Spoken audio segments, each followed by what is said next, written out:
Unfortunately, its true purpose is something much more entertainers and celebrities, by virtually every metric imaginable, this planet is in very good health.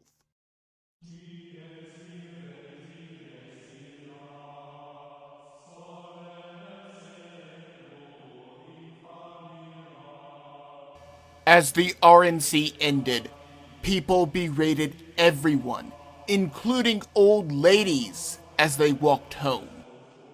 Senator Rand Paul actually feared for his life over these mobs. More on that in just a moment. Every single major riot with Antifa and BLM has occurred in a Democrat-controlled city.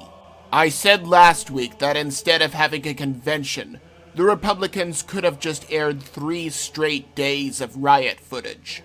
There is not a single doubt in my mind that they could find enough footage for 72 hours straight. Let's talk about the latest riots that accomplished nothing that happened in Kenosha, Wisconsin. Kyle Rittenhouse, a 17-year-old, was standing guard with his gun in Kenosha. He was there to protect private property from the rioters that were all over the place. Because he shot and killed the rioters that were a danger to himself and to others, he's being charged with homicide. Did he kill these people? Yes. Was it a justified killing?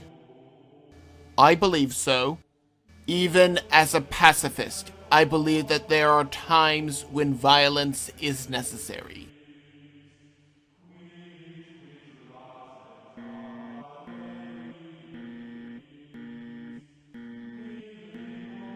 While Rittenhouse is an EMT that lived in the Kenosha area, having brought a first aid kit to deal with any injuries. There's a medic right here if you need help. What is it? She got shot in the shot. All right, we're gonna go over here.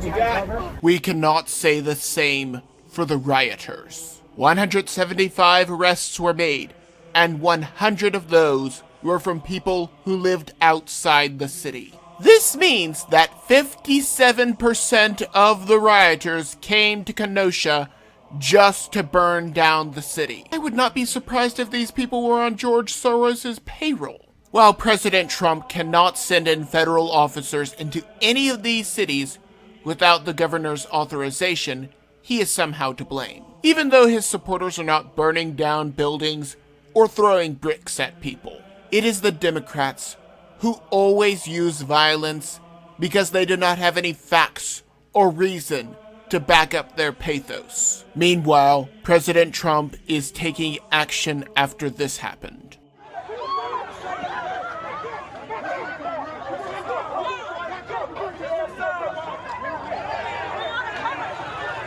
You can tell that man behind the mask is Rand Paul. A bunch of protesters descending on the Kentucky senator and his wife Kelly as they left the president's RNC speech from the White House. Actually, it was a longer trip than that. President Trump is considering using insurrection laws to deal with the rioters in D.C.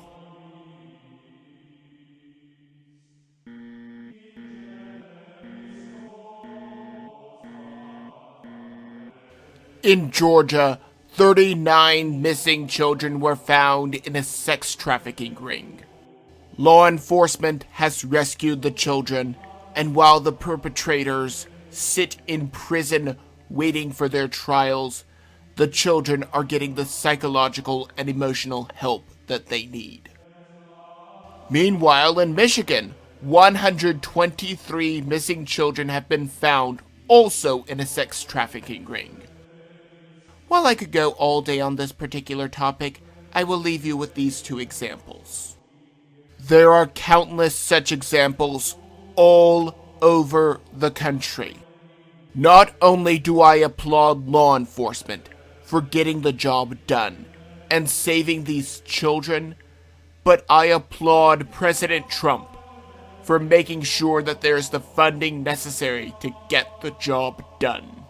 Meanwhile, an account for Drag Queen Story Hour was taken down by Twitter for saying that love has no age. This is nothing short of pedophilia, endorsed by the same people who come to your local library. I predicted a Bastille Day for California and many of these other Democrat hotspots. However, it is still possible that these states may flip. Governor Abbott may be out if he continues this mask mandate. Likewise, it is very possible that California may flip if the lockdowns continue. Granted, this prediction was made back in May, but it is still a possibility. After all, Nancy Pelosi is more concerned about having ice cream in her freezer than people having jobs. If California and/or New York falls, it might just be the beginning of the end for the Democratic Party. I certainly hope that California can be saved from liberalism. That state is literally burning down because the power plants are more focused on converting to clean energy rather than maintaining existing equipment. As such, the old equipment is catching fire. This, combined with the underbrush that cannot be cleared away and the controlled burns that are banned, I would like to point out that, by virtually every metric imaginable, this planet is in very good health. California is both literally and figuratively engulfed in flames. Nancy Pelosi is a piece of work, and is one of the reasons that California is in such dire straits. She realized that her home state was filled with homeless cities, and decided that the rest of the country needed to be just as poor, and so she went to Washington, and eventually became the Speaker of the House. Despite mandating that businesses close left and right, and demanding that people wear a mask even if they have not been found to have the China virus, these rules do not apply to her. She was able to get her hair done at a local salon and was shocked when people were outraged about this. The salon owner has gotten death threats over this, for whatever reason. However, the hypocrisy does not stop with her. Supreme Court Justice Ruth Bader Ginsburg officiated an outdoor wedding.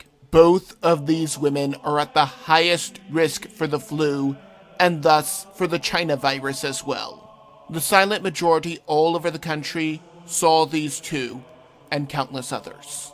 Like the mayors that protest without masks. Skeptics, like myself, have been saying that this reaction was overblown from the start. Maybe Pelosi, Ginsburg, and others realize how overblown it is, and that is why they have no qualms about breaking their own rules. However, I digress. The CDC now reports that 96% of all China virus cases had an underlying health condition such as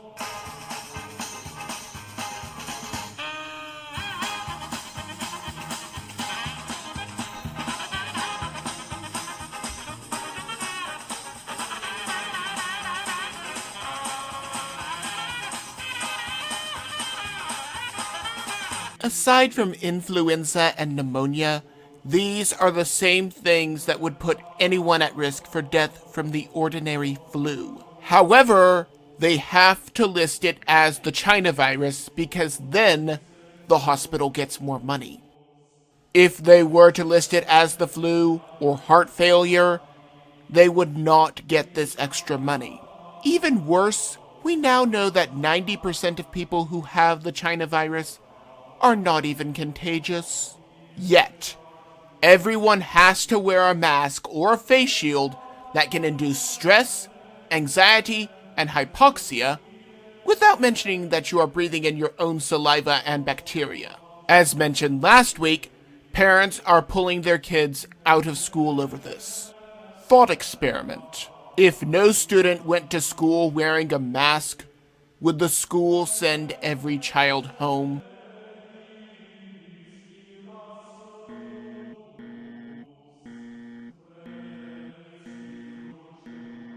The Capitol Hill organized protest in Seattle was a testament to what happens when you let anarchists like BLM and Antifa control a major city. These are the same people that chant,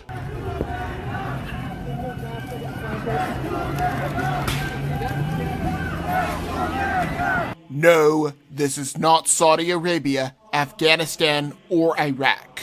This is in Oakland, California, right here in America." These people are more than welcome to leave whenever they want. One of the many victims was Lorenzo Anderson, and his father is suing the city, county, and state governments for $1 billion each. I have no sympathy for the defendants since they, like other Democrats, let mobs burn down their cities.